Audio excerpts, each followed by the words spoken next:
সালমান রহমান ও আনিসুল হক গ্রেপ্তার। নৌপথে পালানোর সময় রাজধানীর সদরঘাট এলাকা থেকে তাদের গ্রেপ্তার করার কথা বলেছে পুলিশ। গণ আন্দোলন ক্ষমতাচ্যুত প্রধানমন্ত্রী শেখ হাসিনা, বেসরকারি শিল্প ও বিনিয়োগ বিষয়ক উপদেষ্টা সালমান এফ রহমান এবং আওয়ামী লীগ সরকারের আইনমন্ত্রী আনিসুল হককে গ্রেপ্তার করা হয়েছে। ঢাকার পুলিশ কমিশনার মইনুল হাসান বলেছেন, নৌপথে পালানোর সময় মঙ্গলবার রাজধানীর সদরঘাট এলাকা থেকে তাদের গ্রেপ্তার করা হয়। কোটা সংস্কার আন্দোলনের মধ্যে ১৬ জুলাই ঢাকা কলেজের সামনে হতাহতের ঘটনায় নিউ মার্কেট থানার এক মামলায় ইন্ধনদাতা হিসেবে তাদের গ্রেপ্তার করা হয়েছে বলে একজন পুলিশ কর্মকর্তা বিডি নিউজ 24-কে জানান। ছাত্র জনতার এই আন্দোলন আগস্টের শুরুতে সরকার বিরোধী আন্দোলনের রূপ পাওয়ার পর সারা দেশে ব্যাপক সহিংসতা ছড়িয়ে পড়ে। 15ই আগস্ট আন্দোলনকারীদের ঢাকামুখী লং মার্চের মধ্যে প্রধানমন্ত্রীর পদ ছেড়ে ভারতে পালিয়ে যান আওয়ামী লীগ সভাপতি শেখ হাসিনা। এরপর সরকারের মন্ত্রী ও আওয়ামী লীগের জ্যেষ্ঠ নেতাদের প্রায় সবাই আত্মগোপনে চলে যান।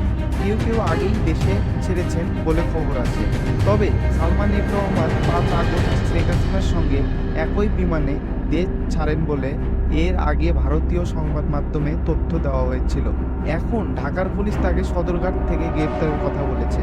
বাংলাদেশের শীর্ষস্থানীয় শিল্পগোষ্ঠী বেক্সিমকো গ্রুপের ভাইস চেয়ারম্যান সালমান আওয়ামী লীগ সভানেত্রী শেখ হাসিনার বেসরকারি খাত বিষয়ক উপদেষ্টা হন 2009 সালে। 2019 সালে তাকে মন্ত্রীর পদমর্যাদায় প্রধানমন্ত্রীর বেসরকারি শিল্প ও বিনিয়োগ বিষয়ক উপদেষ্টা করা হয়। গত দুটি নির্বাচনে তিনি ঢাকা 1 আসন থেকে এমপি নির্বাচিত হন। আওয়ামী লীগের উপদেষ্টা পরিষদের এই সদস্য শেখ হাসিনার অত্যন্ত আস্থাভাজন এবং সরকারের অত্যন্ত প্রভাবশালী ব্যক্তি হিসেবে পরিচিত ছিলেন। 90 দশকের মাঝামাঝিতে ব্যবসায়ীদের শীর্ষ সংগঠন এফবিসিআই-এর সভাপতির দায়িত্ব পালন করা সালমান দেশের ব্যবসায়ী মহলেও ছিলেন প্রতাপশালী একজন। ওষুধ, বস্ত্র, আমদানি রপ্তানি, বিদ্যুৎ ও জ্বালানি, ব্যাংক ও আর্থিক প্রতিষ্ঠান, হোটেল, প্রকৌশল, মিডিয়া সহ নানা খাতে ছড়িয়ে আছে সালমানের বেক্সিমকো গ্রুপের ব্যবসা। পুঁজিবাজারে তার প্রভাব নিয়েও নানা আলোচনা রয়েছে।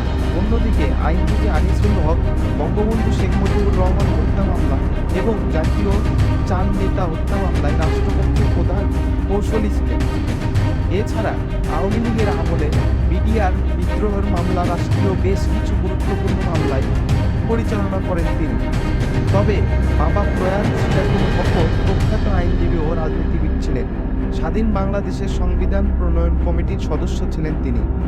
2014 সালের 5 জানুয়ারি নির্বাচনে ব্রাহ্মণবাড়িয়া 4 আসন থেকে আওয়ামী লীগের টিকিটে প্রথম এমপি হন আনিসুল হক।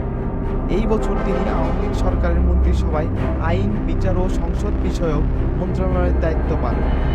আওয়ামী লীগের পরের দুই সরকারেও তাকে একই দায়িত্ব রাখেন শেখ হাসিনা। এ ধরনের নতুন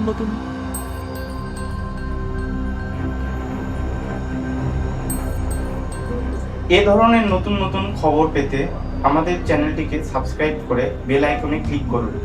দেখা হচ্ছে আগামী পর্বে। সে পর্যন্ত ভালো থাকুন, সুস্থ থাকুন। ধন্যবাদ।